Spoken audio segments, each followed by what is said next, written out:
Dredging has been requested by the city for approximately 13 or 14 years, and we seem to be coming to a head finally on that.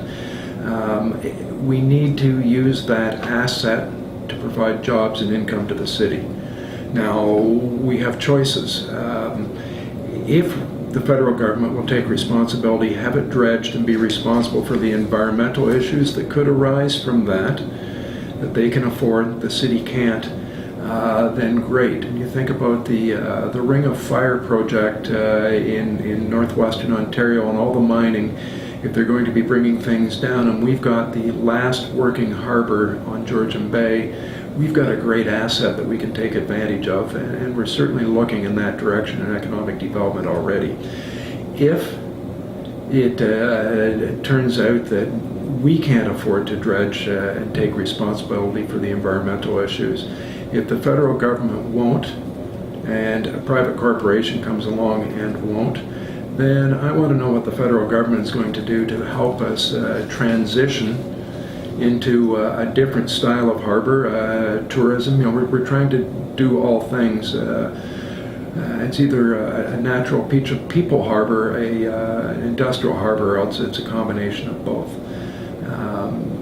I have had conversations privately with people that own property along the harbor that are looking at doing things, looking at developing. They're very much in the idea stage at this point.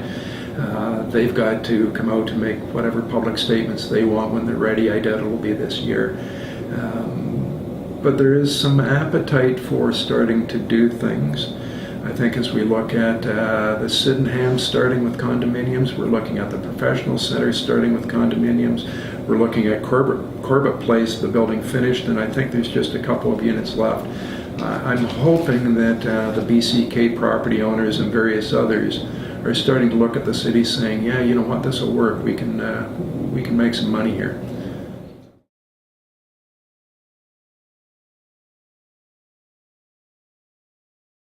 The first answer shouldn't be no.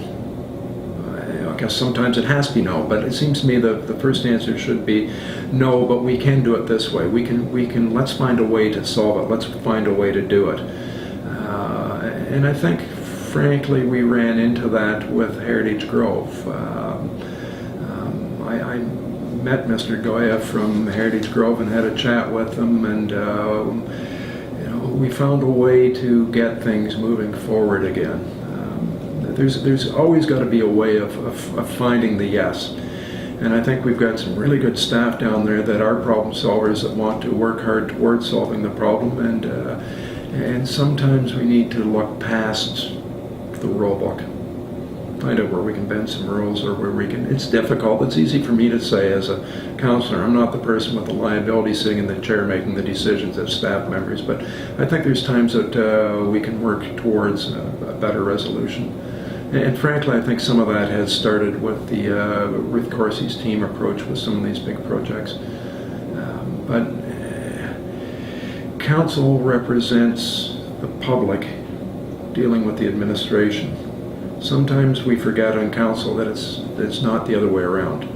We get used to being criticized and attacked, and I become defensive sometimes, defending decisions we've made or decisions that staff have made, but sometimes we need to step back and start to think about what our role is and how do we solve this. Being in council, part of it has been fun. I've really enjoyed reading my materials. I've really enjoyed the talking to other councillors. You can go to a committee meeting that you have members of the public there, and you can have a discussion for an hour and really beat it up and have different ideas.